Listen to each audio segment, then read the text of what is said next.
કાળિયા ભીલના જ્યારે લગ્ન લીધા ને, એ મારી કાળિયા ભીલની દેવ,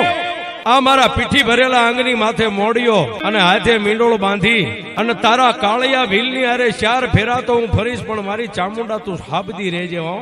મારી ચામુંડા મીણલ ને એટલું કે છે કે મીણલ, પણ મારા કાળિયા ભીલના લગ્ન લેવા હું ચામુંડા બેઠી સૌ ને,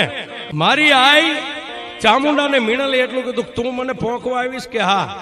વરરાજા ને માં હોય પોંખવા આવે તો તું મારે હાહુ કહેવાય. અને એવા તો બાપુ કોના ભાગ્યો એક સાઉન્ડ જેવી છે ને હાહુ મળે. અને મારી સાઉન્ડાને હું કીધું તું જો મને પોંખવા આવી ને તો સાંભળ આવે તું, પણ મીણલ કે એમાં મીણલ કે હાહુ લાવજે હારો હાડલો, એની પટોળે પેરીસ પાડીને ભા, પણ તું પોખ કે માડી તું પોખ પછી અમે અહીંયાથી પરવરશું. એ તારા કાલિયાનો જાલીન સાઉન્ડ હાથ